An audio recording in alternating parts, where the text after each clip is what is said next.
Облустардан керек болса ар бир мекемедин баарынын аккредитациядан өтүп бүтүш керек экен. Иштебей эле коюш керек. Андай эч ким. Көптөгөн массалык маалымат каражаттары бул мыйзам өтсө жабылат. Коррупция менен күрөштө булардын жардамы эле тийип атат да. Анан эми алардын бардыгынан монтип чектейбиз деген менин оюмча туура эмес болуп калат. Бул мыйзам долбоору өтпөш керек. Ар бир адам сөзүнө, жасаган ишине жооп берет. Ошондуктан бул мыйзам долбоору чала. Айтыңыз. Урматтуу депутаттар, урматтуу министрлер кабинетинин мүчөлөрү, бул мыйзам долбоору коомчулуктардан талаш тартыш жаратты. Өтө чала мыйзам долбоору. Эгер бул мыйзам долбоору кабыл алынса, анда массалык маалымат каражаттары таптакыр. Элестетиңиз, бул жерде министрлер, мамлекеттик жетекчилер, бул жерде жанагы жергиликтүү өзүн өзү башкаруунун жетекчилерин интервью алуу, алардын ой пикирин суроо, коомчулук талап кылып аткан маселени алардан ачыктап берүү да татаал болот экен. Облустардан керек болсо ар бир мекемедин баарынын аккредитациядан өтүп бүтүш керек экен. Иштебей эле коюш керек. Андай эч ким. Андай иштебей эле бүт жаап салалы дагы бул таптакыр. Мына мен бүт анализдеп чыктым. 95% Орусиянын мыйзамынан көчүлүп тур. Мына мен бүт анализдеп чыктым. Кээ бир беренелер 94%, кээ бирөөсү 98% көчүрүлгөн. Анан эми бул мыйзам долбоорун биз бул боюнча кабыл алганыбыз болбойт.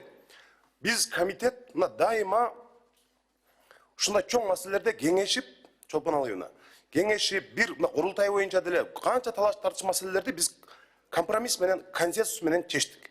Туура, министрлер кабинетинде анча-мынча жоопкерчилик болуш керек дегени туура. Ага эч ким каршы болбойт.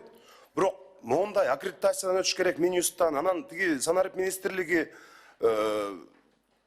көөлүк дейт, жана башка анысын дагы мындай жөнгө салсак болот.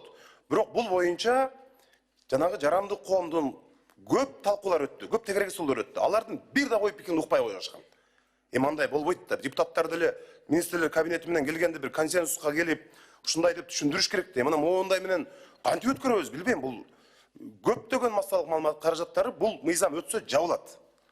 Жабылат. Ошондуктан биз жок деген жокпуз, урматтуу Чолпон Алыевна. Мындай бир кеңешип, кеңири форматта бир талкуулар болуп, анан жанагы кемчиликтерин жоюп, ошентип келишсин да. Ошондуктан мен сунуш айтарым, күн тартибинен алып туралы дагы эмкиде даярданып, шашпай келишсин, анан бир кенен талкуу кылалы. Бул жерде мындай журналисттердин, жанагы медиа өкүлчүлүктүн дагы ойлорун угуп коюш керек. Азыр көпчүлүк медиаларды, мына элдин үнүн чыгарып аткан көп медиаларды мындай бул мыйзам өтсө каттабай коюуга толук эме бар. Көп журналисттердин көбү акыркы учурда министрлер кабинетинде бийликке жардам берип келатат да. Ууруларды, мафияны, криминалдын баарын жүзүн ачып берип, ушулар кооптуу деп ачып берген коррупция менен күрөштө булардын жардамы эле тийип атат да. Анан эми алардын бардыгынан монтип чектейбиз деген менин оюмча туура эмес болуп калат. Бул мыйзам долбоору өтпөш керек. Ушул турушунда өтпөш керек. Бир кеңешели, консенсуска баралы. Анча-мынча айтып аткан жоопкерчилик дегени туура, жоопкерчилик болуш керек. Ал азыркы мыйзамдарда деле бар. Ошон үчүн журналисттер камалып атпайбы? Мындай жоопкерчилик такыр жок деген болбойт. Ар бир адам сөзүнө, жасаган ишине жооп берет. Ошондуктан бул мыйзам долбоору чала. Мындай жол менен барганыбыз менимче биздин өлкө үчүн, парламент үчүн, азыркы бийлик үчүн деле мындай айыр алып келбейт да. Ошон үчүн күн тартибинен алып, муну бир кеңири форматта бир кеңешишибиз керек деп ойлойм. Мен бул мындай оюм. Гүл Ахматкулдун айткандай күн тартибинен алып туралы, анан талкуулап бир пикирге келели. Мына курултай боюнча деле канча ызы чолдук? Жүз Коргунбаевич. Акыры келип бир пикирге келдик да. Кабмин менен. Күн тартибинен алып туралы, муну бир кеңири форматта талкуулагандан кийин анан алып чыгалы, буга шашылыш жок. Рахмат. Рахмат, урматтуу депутаттар. Азыр силердин берген сунушуңарды добушка коем. Ошого чейин бир нерсени айтып коюшубуз керек. Биз ответственный комитет эмеспиз. Азыр биз карап туруп социалдык комитет. Социалдык комитеттен анан ушу бардык маселелер профильный комитетинде чечилет. Бирок силер азыр добушка кой деп атасыңар, мен добушка коем. Ага чейин министр сөз сурап атат.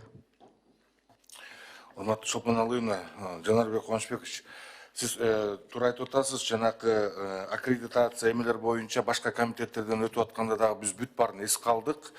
Бул боюнча биз өзгөртүүлөрдү киргизип жатабыз. Могул азыр основной концепциясын алып алсак, экинчи окууда, үчүнчү окууда бүт көп сиздердин сунушуңуздардын баардыгын эске алып туруп, киргизип атабыз бул боюнчачы. Ошону колдоп бериңиздерди өтүнөм. Анан биз өзүбүздүн комитетибиздин чечиминде дагы карап көрсөңүздөр, биз бүт бардык ошол мыйзамга каршы келген нерселердин баардыгын биз өз комитетибизге жаздык. Биз ошол жерде айтып атабыз, общественный слушание өткөргүлө, элдин бүт баардыгын чакыргыла, сүйлөшкүлө деп. Эми биз неответственный комитет болгон үчүн биз мындай эмени бере албайбыз, бирок биз мындай рекомендацияны характер берип атабыз. Бирок азыр депутаттардан түшкөн бүгүнкү күн тартибинен алып коюу боюнча маселени добушка коем, добуш бериңиздер. Макул?